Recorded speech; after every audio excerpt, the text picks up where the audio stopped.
Saudara dengar baik, Tuhan sudah memberikan kepada kita janji-janji yang begitu berharga, kata firman Tuhan. Tapi apakah kita sebagai orang percaya mengalami janji itu? Atau kita ini hidupnya cuma berputar-putar-putar dan tidak pernah mengalami janji Tuhan di dalam hidup kita? Iya, terima kasih buat kepercayaannya kepada saya, buat Pak Gembala dan seluruh jemaat. Shalom saya ucapkan, bagaimana kabarnya? Luar biasa baik, ya. Saudara, kita sedang ada di hari-hari yang tidak mudah.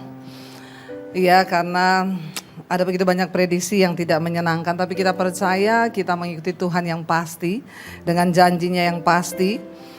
Ya, dan perjalanan hidup kita ini orang percaya diibaratkan dalam Alkitab seperti perjalanan bangsa Israel. Tadi Pak Wigan berdoa supaya kita semua mencapai garis akhir. Kita semua masih di dalam perjalanan, belum ada satupun yang tiba di tempat yang dijanjikan itu. Tapi kita semua sedang di dalam perjalanan. Ya, dan saya berdoa tidak ada satupun yang gagal dan kita semua mencapai garis akhir. Kita belajar dari kisah bangsa Israel dalam perjalanan mereka menuju ke tanah perjanjian, saudara. Ya, kalau kita melihat di angkatan yang pertama, Tuhan memilih Musa untuk membawa bangsa itu keluar dari perbudakan di Mesir dan masuk kepada tanah perjanjian. Tetapi kita tahu bersama Musa sendiri gagal, tidak bisa masuk ke tanah perjanjian. Demikian juga angkatan yang pertama. Sudah tinggal menyeberang, ya, melihat negeri itu. Lalu ketika dikirim 12 orang pengintai, salah satunya Yosua dan juga Kaleb. Ya, 12 orang pengintai dari 12 suku Israel, dan kita tahu bersama 10 orang membuat hati bangsa itu menjadi tawar karena mereka membawa kabar busuk, kata firman Tuhan. Tetapi 2 orang Yosua dan Kaleb membawa kabar yang baik, tetapi akhirnya bangsa itu kemudian memberontak dan melempari Musa dengan batu, dan mereka berkata, "Mending kita kembali ke Mesir. Kenapa engkau bawa kami ke sini untuk kami mati di padang gurun?" Dan hari itu juga Tuhan berfirman, "Karena engkau tidak percaya kepadaku, maka saat ini engkau akan berputar selama 40 tahun. Sudah di depan mata loh tanah perjanjian. Tapi karena mereka tidak percaya, lalu Tuhan berfirman, engkau akan berputar selama 40 tahun lagi. Dan satu angkatan ini semua akan mati di padang gurun.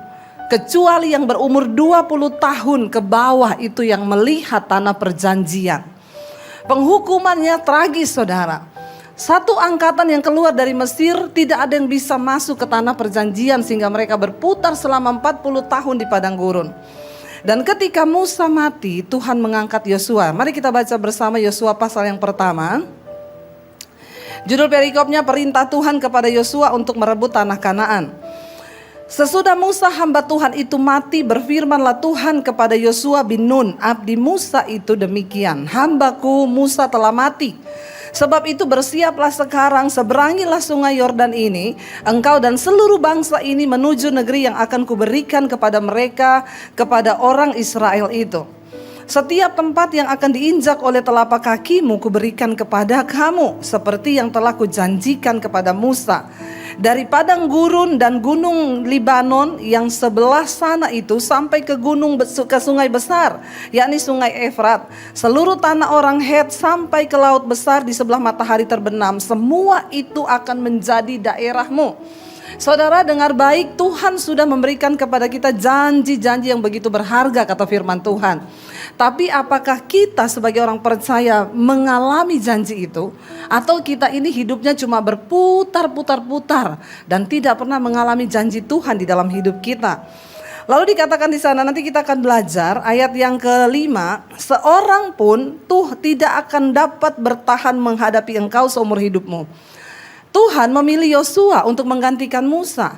Dan Yosua ini kurang pede, dia nggak percaya diri. Ya, ada begitu banyak pertanyaan. Iya, kalau orang Israel percaya bahwa aku diutus Tuhan. Tuhan harus menguatkan iman Yosua dulu. Karena dia akan membawa 2 juta orang bangsa Israel yang nggak main-main. Ini bangsa nenek moyangnya, orang tuanya sudah binasa nih di padang gurun.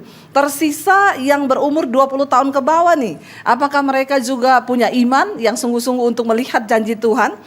Jadi Tuhan harus menguatkan Yosua supaya Ketika dia seorang pemimpin punya iman yang kuat, maka yang dipimpin juga akan kuat ya. Makanya kita hamba-hamba Tuhan terlebih dahulu ya Pak Wigan ya, punya iman yang kuat. Supaya jemaat yang kita pimpin itu juga punya iman yang kuat. Kalau pendetanya aja sudah loyo, bagaimana jemaatnya?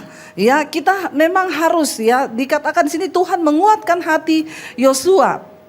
Dia bilang tidak ada seorang pun dapat bertahan menghadapi engkau seumur hidupmu. Seperti aku menyertai Musa, demikianlah aku akan menyertai engkau. Aku tidak akan membiarkan engkau dan tidak akan meninggalkan engkau. Ayat yang ke-6, kuatkan dan teguhkanlah hatimu. Sebab engkaulah yang akan memimpin bangsa ini untuk memiliki negeri yang kujanjikan dengan bersumpah kepada nenek moyang mereka untuk diberikan kepada mereka. Saudara, hari ini saudara dan saya, kita semua terpanggil untuk bisa menggenapi janji Tuhan. Sebagai kepala keluarga, engkau dipanggil oleh Tuhan untuk bawa istri dan anak-anakmu. Sebagai orang tua, kita dipanggil oleh Tuhan. Ayo kita sama-sama berjalan dengan iman. Tahun 2023 ada begitu banyak janji Tuhan yang harus kita raih. Amin saudara. Karena Tuhan berkata di akhir zaman Dia akan memberkati orang benar untuk menjadikan hidup kita ini menjadi kesaksian bagi banyak orang.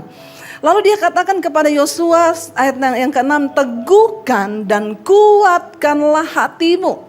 Ya, hari ini biar kita semua teguhkan dan kuatkan hati kita. Ya, di sana dikatakan ayat yang ke-7, Tuhan ulangi lagi. Ayat yang ke-7, perhatikan Tuhan ngomong lagi ke Yosua, hanya apa?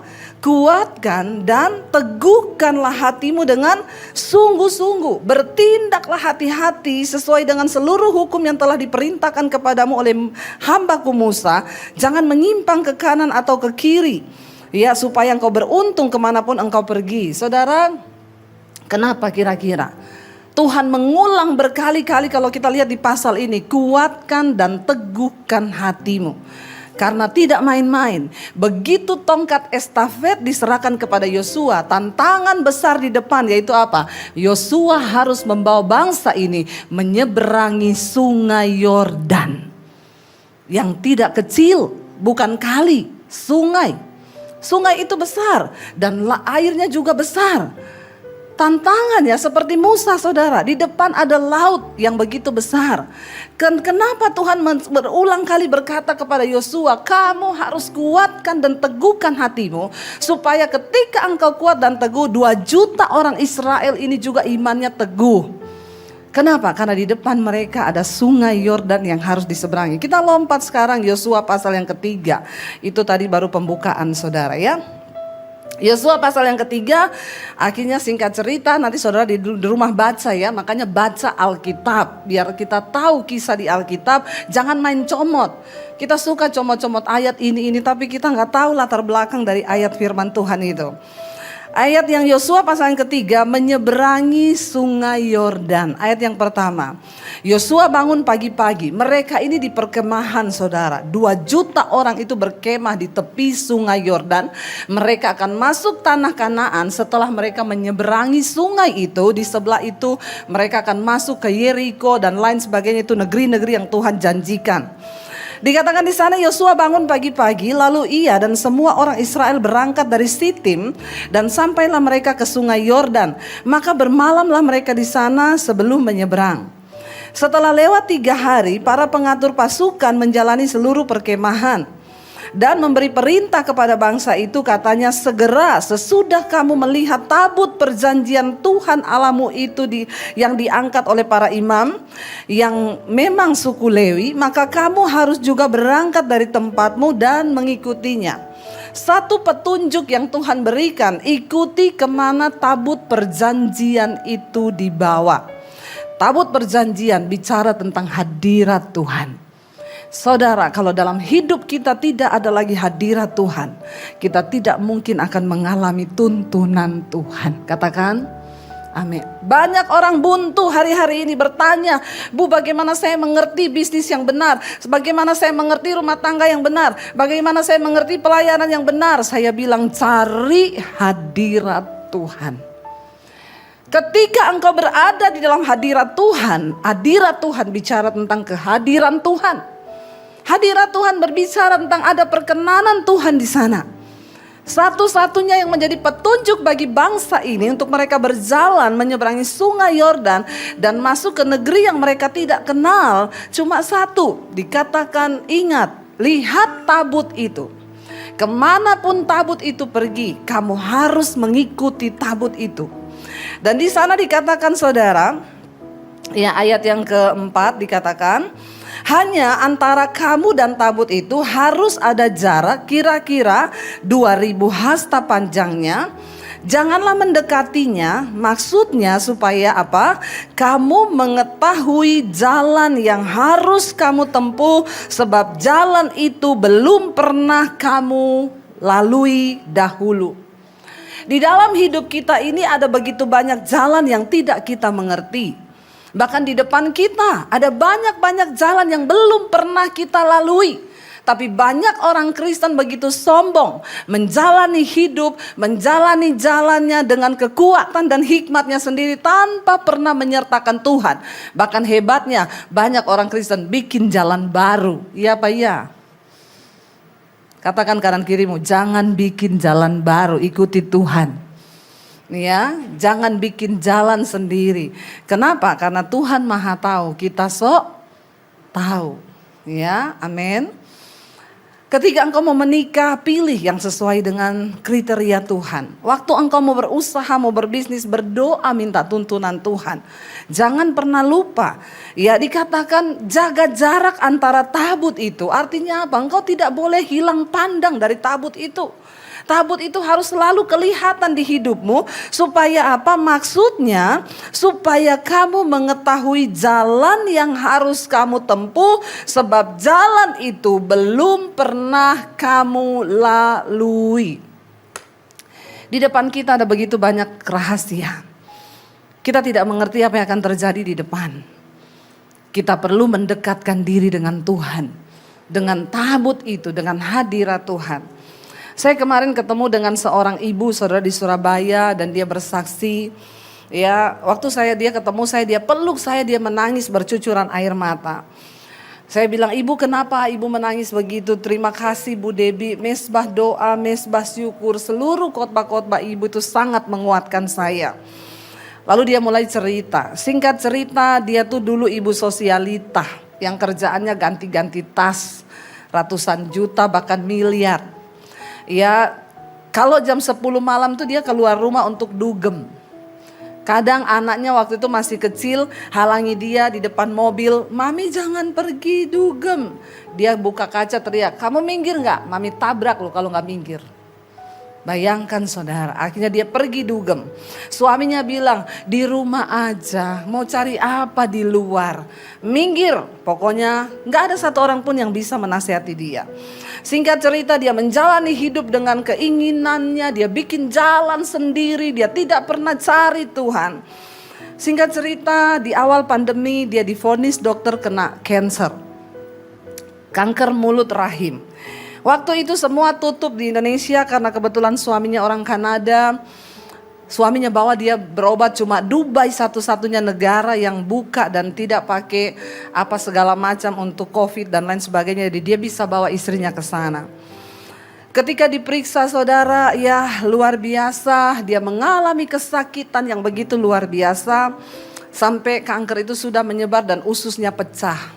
Dan kotorannya itu tumpah di mana-mana dan dokter harus bikin ususnya itu di lubang perutnya untuk bikin kantong pembuangan di luar. Dia marah sama Tuhan, dia bilang kenapa saya kena begini Tuhan, apa yang sudah saya buat, tidak ada pertobatan. Suaminya bilang berdoa. Kamu tanya Tuhan kenapa kamu menghadapi gini.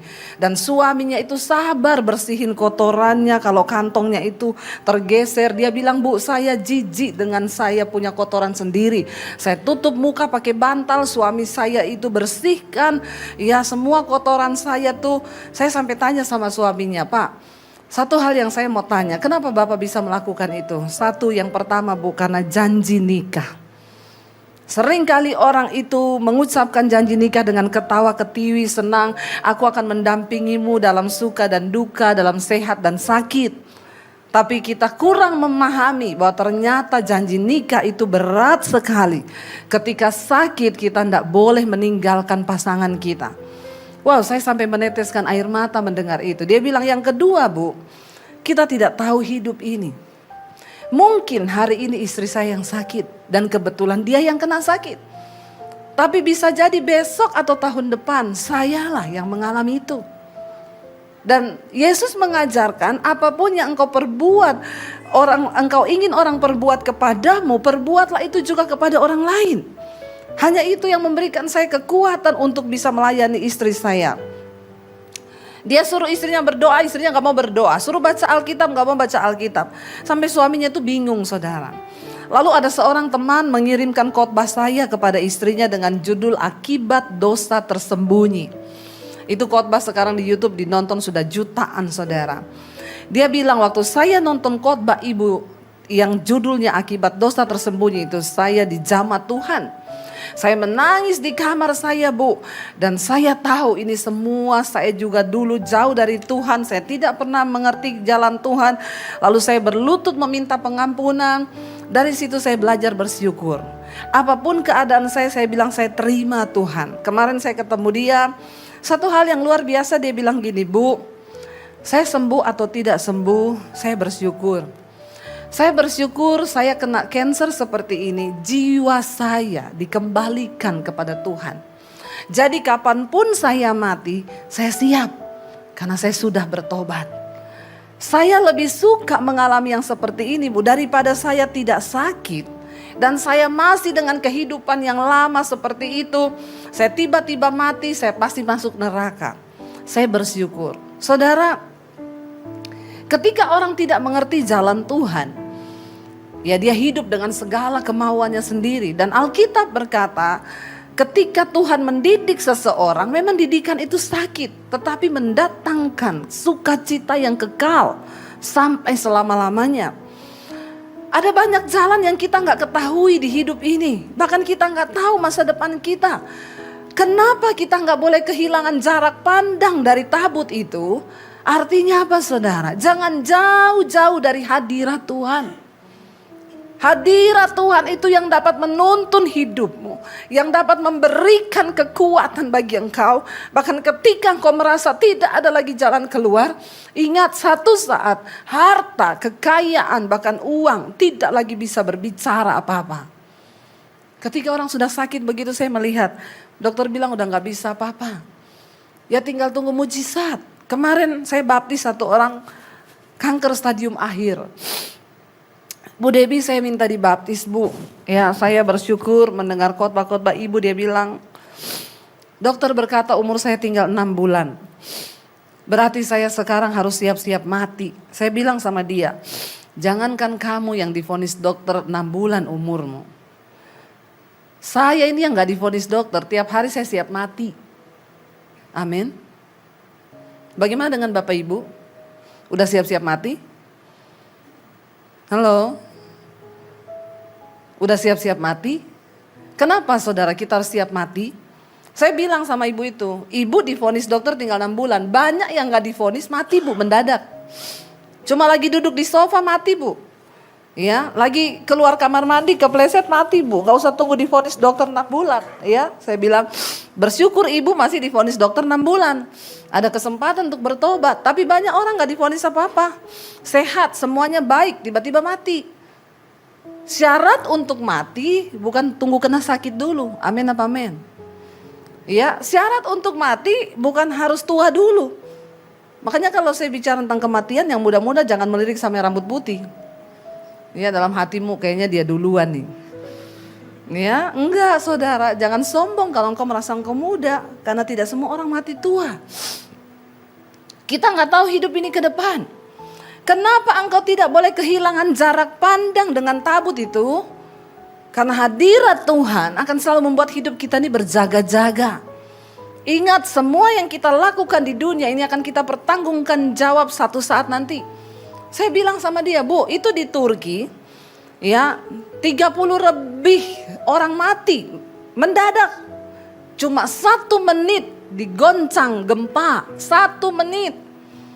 Manusia nggak bisa buat apa-apa dalam waktu 1 menit kehilangan segala-galanya. Saya kemarin baca berita, ada satu pengusaha kaya. Dalam waktu 1 menit dia kehilangan segalanya. Bahkan sekarang berharap makanan dari sumbangan orang. Apa yang bisa kita lakukan? Ini hidup. Jangan sombong karena kita nggak pernah tahu apa yang akan terjadi bahkan 5 menit ke depan. Ya, sekarang orang pada takut mau datang ke gedung bertingkat. Ya, kemarin saya tuh bikin mesbah doa di Citycon, saudara. Bu, itu lantainya 22 ya, Bu. Kenapa? Aduh, takut ya kalau udah gempa ya. Saya bilang, dasar nggak beriman lu. Ya, di kamar mandi lu kepleset juga bisa mati. Ya, nggak usah tunggu kena gempa dulu. Saya ingat waktu saya ke Palu pas habis gempa tsunami, saya pelayanan di Palu, saudara. Tiba-tiba lagi khotbah, gempa. Gedungnya itu sampai goyang begini, saudara. Jemaat udah siap-siap lari. Saya nggak bisa lari karena saya jauh kan dari mimbar. Jadi saya bilang, siapapun yang lari tidak beriman. Ada yang udah mau berdiri begini, saudara, nggak jadi duduk lagi dia. Ya, saya bilang, saya lihat dari sini loh. Saya nggak lari loh ini ya. Kita kalau mati sudah masuk surga semua ya. Jadi dia duduk terus di situ, nggak bisa lari, saudara. Tapi ya buktinya nggak juga apa-apa gitu ya. Kalau belum waktunya mati tidak akan mati. Sekarang orang semua serba ketakutan. Waduh, jangan-jangan. Daripada kamu ketakutan, lebih baik siap-siap. Kok nggak ngomong? Daripada hidup ketakutan, lebih baik siap. Ngomong mati aja pada takut loh. Kelihatan imannya ini seberapa. Ya, kita harus siap-siap, saudara, karena kita nggak pernah tahu. Makanya jangan kehilangan jarak pandang dengan hadirat Tuhan. Setiap hari kita harus berada di dalam hadirat Tuhan.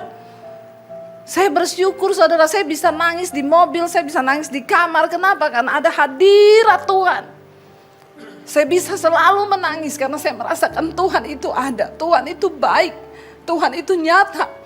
Tapi banyak orang datang dan berkata, Bu, saya sudah tidak pernah mengalami hadirat Tuhan, Bu. 1 tahun ini saya gak pernah nangis.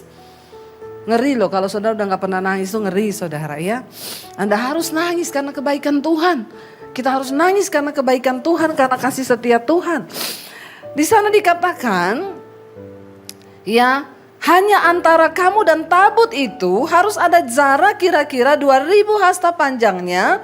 Janganlah mendekatinya, maksudnya supaya kamu mengetahui jalan yang harus kamu tempuh. Sebab jalan itu belum pernah kamu lalui dahulu.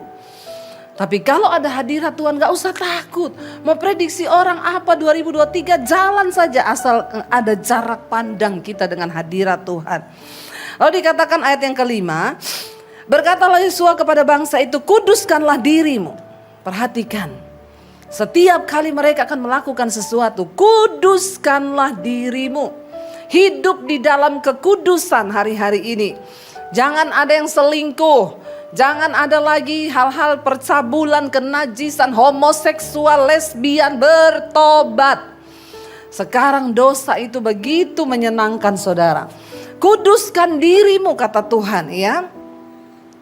Sebab besok Tuhan akan melakukan perbuatan yang ajaib di antara kamu. Dan kepada para imam, Yosua berkata demikian, angkatlah tabut perjanjian dan menyeberanglah di depan bangsa itu, ya. Maka mereka dikatakan mengangkat tabut perjanjian dan berjalan di depan bangsa itu, ayat 7. Dan Tuhan berfirman kepada Yosua, pada hari ini, perhatikan. Pada hari inilah aku mulai membesarkan namamu di mata seluruh orang Israel. Jangan kita coba membesar-besarkan nama kita, percuma, gak ada guna. Tapi kalau Tuhan yang membesarkan nama kita, maka itu akan menjadi sesuatu yang kekal. Tapi kalau kita berusaha membesarkan nama kita, Yosua tidak berusaha melakukan apapun, dia hanya melakukan perintah Tuhan. Dan Tuhan yang berkata, mulai hari ini, kata Tuhan, ya, aku yang akan membesarkan namamu, ya, di tengah-tengah orang Israel. Tuhan yang berfirman, pada hari inilah, ya, aku akan membesarkan namamu di antara seluruh orang Israel, supaya mereka tahu bahwa seperti dahulu aku menyertai Musa, demikianlah aku akan menyertai engkau. Dalam hidup ini yang terpenting itu adalah penyertaan Tuhan. Katakan amin. Waktu Tuhan beserta kita, banyak hal besar akan terjadi, saudara. Lalu dikatakan di sana ayat yang ke-8. Maka kau perintahkanlah kepada para imam pengangkut tabut perjanjian itu demikian. Setelah kamu sampai ke tepi air sungai Yordan, haruslah kamu tetap berdiri di sungai Yordan itu. Lalu berkatalah Yosua kepada orang Israel, datanglah dekat dan dengarkanlah firman Tuhan Allahmu. Lagi Yosua, dari hal inilah akan kamu ketahui bahwa Allah yang hidup ada di tengah-tengah kamu, dan bahwa sungguh-sungguh akan dihalaunya orang Kanaan, orang Het, orang Hewi, orang Feris, orang Girgasi, orang Amori, dan orang Yebus itu dari depan kamu. Sesungguhnya dikatakan di sana, tabut perjanjian Tuhan semesta bumi berjalan menyeberang di depan kamu masuk ke sungai Yordan. Maka sekarang pilihlah 12 orang dari suku-suku Israel, seorang dari tiap suku. Ya, segera sesudah kaki para imam pengangkat tabut Tuhan itu semesta bumi berhenti di dalam air sungai Yordan, maka air sungai Yordan itu akan terputus. Air yang turun dari hulu akan berhenti mengalir menjadi bendungan. Perhatikan baik, Tuhan melakukan metode yang berbeda ketika zaman Musa.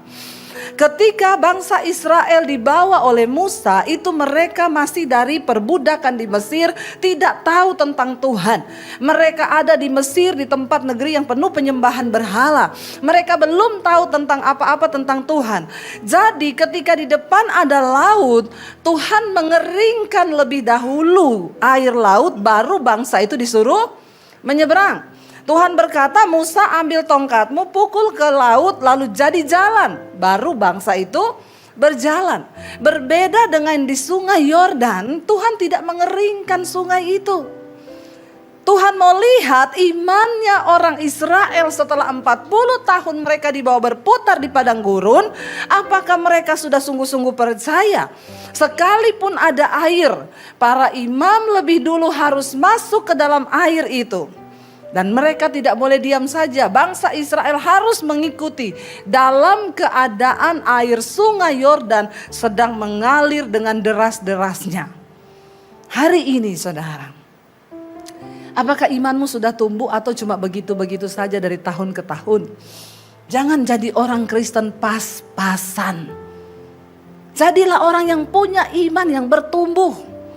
Tuhan, apapun kesulitan yang ada di depanku, aku percaya tangan Tuhan cukup untuk menyertaiku. Itu orang yang punya iman. Ibu yang bersaksi kepada saya kena cancer, dulu dia cuma sibuk bertanya, kenapa Tuhan aku begini, kenapa.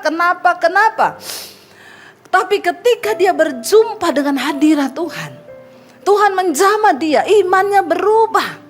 Dia bilang apa? Aku sembuh atau tidak, aku mati ataupun aku hidup, Tuhan itu tetap baik bagiku. Hadirat Tuhan akan membuka mata rohani kita. Hadirat Tuhan akan membuat kita bisa melihat perkara-perkara bahkan yang tidak kita mengerti. Waktu engkau dekat dengan hadirat Tuhan, imanmu tumbuh. Engkau gak jadi orang Kristen yang lemah. Ada masalah engkau hadapi bersama dengan Tuhan. Duduk di kaki Tuhan, minta penyertaan Tuhan. Bangsa Israel, Tuhan gak keringkan air sungai Yordan, tapi Tuhan bilang melangkah, masukkan kakimu ke dalam air itu. Coba kalau mereka bilang, aduh Tuhan, airnya deres loh, jangan main-main loh Tuhan. Ya lalu mungkin imam, kamu duluan loh, kamu duluan. Wah, jalan 40 tahun lagi mereka pasti. Tapi kali ini iman mereka sudah teruji. 40 tahun sudah cukup. Mereka melihat dengan mata kepala orang tua mereka habis mati di padang gurun akibat dari ketidakpercayaan mereka kepada Tuhan. Kali ini mereka berbeda saudara, dan Tuhan melihat itu. Di dalam hidup ini mungkin kita akan melihat, kenapa ya Bu, saya sudah dekat sama Tuhan loh, tapi kok persoalan itu datang. Alkitab berkata, berbahagialah engkau Apabila engkau jatuh dalam berbagai-bagai pencobaan, karena engkau tahu bahwa ujian terhadap imanmu itu menimbulkan ketekunan. Amin. Yang tidak ada pencobaan, saya doakan biar ada pencobaan, supaya imannya tumbuh. Amin. Iya dong, ya. Iman kita sehat kalau kita menghadapi pergumulan. Jangan tidak suka dengan pergumulan. Ya, waktu kita difitnah, waktu kita dihina, waktu kita dikata-katain, waktu kita mengalami hal yang buruk, bersyukur dan bilang, Tuhan, bahwa aku mengerti apa maksud Tuhan di balik semua yang aku alami ini. Tuhan tidak mengeringkan air sungai Yordan, tapi Tuhan bilang, jalan, masuk ke dalam air itu. Dan apa yang dilakukan, saudara? Dikatakan ayat yang ke 8 tadi, ya, ayat yang ke-9. Lagi kata Yosua, dari hal ini kamu akan ketahui bahwa Allah hidup. Allah yang hidup itu ada di tengah-tengah kamu. Bagaimana saudara kita bisa yakin bahwa Tuhan itu ada di tengah-tengah kita? Waktu kita punya persoalan dan Tuhan turut bekerja untuk menyelesaikannya. Ya, ibu itu berkata begini, Bu, waktu saya sakit itu ketika dibolong usus saya, perut saya dibikin kantong. Setiap hari saya bersungut. Dan itu rasanya semakin sakit, Bu. Sampai dia bilang sama suaminya, saya minta dokter untuk suntik mati aku. Atau kamu yang suntik aku mati. Dia bilang, saya gak mau, nanti kamu masuk surga, saya masuk neraka, kita gak ketemu. Kata suaminya. Karena sudah tidak kuat dengan penderitaan. Tapi ketika dia berjumpa dengan hadirat Tuhan, dia berdoa, Tuhan, aku tidak mau ada sungut-sungut keluar dari mulutku. Aku mau bersyukur kepada Tuhan. Lalu dia bilang begini, Bu, tahu gak? Saya masih kesakitan loh, Bu. Saya masih sakit dan belum sembuh. Tapi ada damai sejahtera itu di hidup, di hati saya. Saya bilang, itu Tuhan.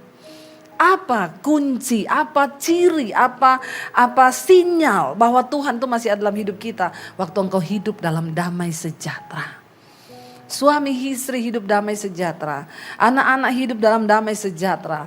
Itu tanda Tuhan ada di dalam hidup kita. Lalu akhirnya saudara, Yosua berkata, kamu akan tahu bahwa Tuhan Allah yang hidup itu ada di tengah-tengah bangsa Israel. Lalu ayat yang ke-11, sesungguhnya tabut perjanjian Tuhan semesta bumi berjalan menyeberang di depan kamu masuk ke sungai Yordan. Maka sekarang pilihlah 12, lalu dipilih saudara ya, ayat 14. Ketika bangsa itu berangkat dari tempat perkemahan mereka untuk menyeberangi sungai Yordan, para imam pengangkat tabut perjanjian itu berjalan di depan bangsa itu. Segera sesudah para pengangkat tabut itu ya masuk ke sungai Yordan, para imam, memang imam ini harus lebih dulu ya diuji. Jadi imam ini punya iman apa enggak? Jangan ngomong imam tapi enggak punya iman. Makanya imam yang harus masuk duluan. Ya, jadi jemaat lihat dari belakang. Ini imamnya tenggelam enggak ya? Hanyut enggak ya? Kalau imamnya hanyut dan tenggelam maka jemaat lari kocar-kacir. Begitulah jemaat, ya enggak? Ya kalau imamnya tenggelam boro-boro ditolong, yang ada diteriakin. Enggak punya iman gitu ya, tapi jemaat di sini tidak, amin. Insya Allah. Ya, lalu dikatakan saudara, ya segera sesudah para pengangkat tabut itu sampai ke sungai Yordan, dan para imam pengangkat tabut itu mencelupkan kakinya ke dalam air di tepi sungai itu. Sungai Yordan itu sebak sampai meluap sepanjang tepinya selama musim menuai. Maka berhentilah air itu mengalir. Air yang turun dari hulu melonjak menjadi bendungan jauh sekali di dekat Adam, kota yang terletak di sebelah Sartan. Sedang air yang turun ke laut Araba, yakni ke laut Asin, terputus sama sekali. Lalu menyeberanglah bangsa itu di tentangan Yeriko. Wow, enggak saudara? Saya berharap kita ini membaca ini sambil wow, jangan gini, itu dongeng Bu. Ada orang Kristen yang menganggap cerita Alkitab itu dongeng loh. Ya, emang benar itu? Kira-kira benar enggak ya? Ada enggak yang tahu? Waktu engkau berpaling kepada Allah, percayalah bahwa Allah itu ada dan dia hidup. Nggak usah tawar-menawar, apa yang Alkitab tulis itu benar-benar terjadi.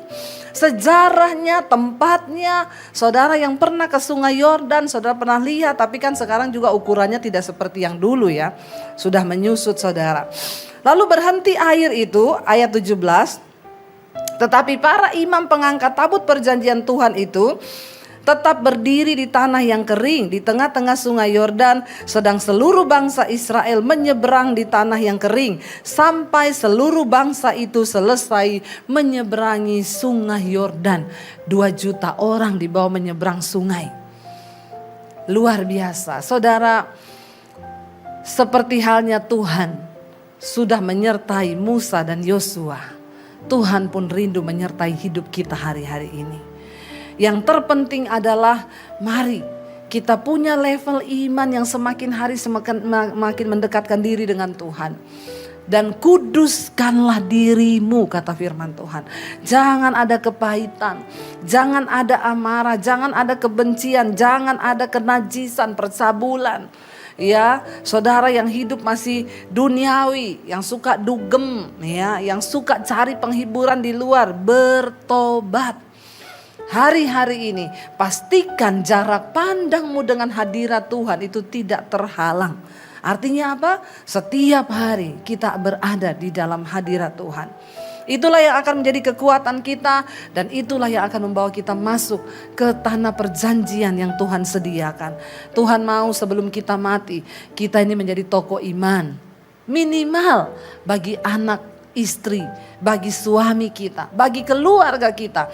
Supaya ketika orang melihat hidupmu, mereka berkata, wow, dia itu disertai Tuhan. Katakan, amin. Ayo kita miliki janji-janji Tuhan. Dan kepada kita lah Tuhan memberikan semua janji itu. Saya berdoa setiap kita hari-hari ini tidak ada lagi yang takut, khawatir, berserah kepada Tuhan. Banyak prediksi-prediksi tentang bencana, tsunami yang akan melanda bahkan sampai Jakarta dan lain sebagainya.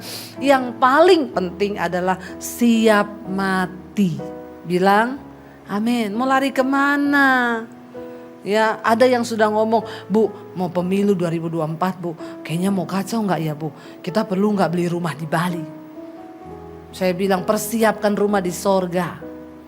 Mau lari kemana? Hadirat Tuhan adalah tempat teraman. Kalau Tuhan izinkan semua terjadi, kita jarak pandang dengan hadirat Tuhan tetap ada.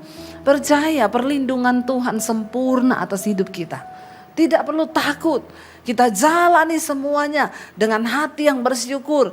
Ya, sambil siapkan diri saudara. Ya, mungkin ini adalah hari-hari yang terakhir. Mari kita persiapkan diri. Dan jangan pernah terus berkaryalah. Bekerjalah dengan sekuat tenaga. Supaya hidup kita bisa menjadi berkat bagi banyak orang. Saya mau bersaksi ketika saya disuruh dapat visi Tuhan untuk bangun sekolah misi di Bandungan. Puji Tuhan bulan lalu kami sudah peletakan batu pertama. Dan sekarang sudah mulai berjalan pembangunannya. Saya waktu itu bertanya, Tuhan bagaimana saya bisa membangun sebuah sekolah untuk orang-orang yang akan dari desa, sekolah gratis di situ. Saya tidak tahu dan saya tidak tahu. Tapi Tuhan tuh cuma ngomong, aku cuma cari orang yang beriman. Aku gak cari orang yang punya uang, tapi orang yang punya iman untuk melakukan proyek-proyekku yang besar di bumi. Saya melangkah saudara. Kami cari tanah dan akhirnya dapat ya 4.500. Itu juga diberi sama jemaat Mesbah Doa yang ada di Semarang. Waktu pembangunan saya bilang Tuhan, saya percaya Tuhan akan mencukupkan. Saudara tiba-tiba ada yang telepon, Bu, ya saya nanti sumbang ya dari pabrik kasur. Semua kasurnya dari saya ya Bu. Ya, distributor Panasonic, Bu, semua lampu, semua yang atributnya Panasonic itu dari saya ya Bu. Ya, tiba-tiba tukang taman telepon, Bu, nanti saya yang bikin tamannya, saya akan ajari orang anak-anak sekolah Alkitab itu untuk mereka bertanam supaya mereka nggak miskin, mereka bisa makan, siap. Saya ditelepon lagi, Bu, apa yang Ibu butuhkan Bu untuk pembangunan sekolah misi? Banyak. Ya udah mulai sekarang saya ambil alih ya seluruh ya buat material pembangunannya. Jadi hari ini saya mau bersaksi depan saudara, Tuhan sudah mencukupi semuanya. Apa yang Tuhan katakan waktu kita berjalan dengan iman di luar logika loh. Kok nggak ada yang wow ya? Wow ya saudara ya? Wow loh, saya tuh meneteskan air mata loh saudara, melihat karya Tuhan. Saya nggak perlu cari dana, mengedarkan proposal, tolong sumbang ya Pak, tolong gini. No, kalau itu dari Tuhan, maka Tuhan yang akan turut bekerja. Bagian kita, jalani aja. Saya melihat apa yang Tuhan buat begitu luar biasa. Dan hari ini saudara, Tuhan hanya melihat iman di hati kita. Waktu engkau punya iman, ya bangsa Israel metodenya berbeda. Tuhan tidak mengeringkan lagi seperti laut ketika Musa. Tapi ada air yang deras, Tuhan suruh melangkah. Masukkan kakimu dalam air itu. Mungkin hari ini, saya minta para imam musik maju ke depan. Mungkin hari ini, engkau sedang berada dan mencoba melangkah masuk ke air untuk bisa melihat janji Tuhan. Mungkin air yang begitu deras dan engkau berkata, Tuhan masalahku ini rasanya gak ada jalan keluar. Mungkin engkau sedang berkata, Tuhan persoalan rumah tanggaku, masalah keuanganku rasanya berat. Dengar hari ini saudara, Tuhan sanggup menjawab lebih dari yang engkau doakan. Tuhan sanggup mendengar lebih dari yang kita harapkan. Biar hari ini kita mau sama-sama berkata kepada Tuhan pujian ini. Ya, Yesus mendengar lebih dari yang kita doakan. Yesus menjawab lebih dari yang kita harapkan. Saudara, terima kasih sudah menyaksikan channel saya. Dan saya berharap semua khotbah-khotbah saya menjadi berkat. Jangan lupa subscribe channel hanya di Debbie Basjir TV. Ya, bukan yang lain. Catat Debbie Basjir TV. Hanya di Debbie Basjir TV. Jangan lupa like, subscribe, dan bagikan ini kepada teman saudara agar semakin banyak orang diberkati. Tuhan memberkati.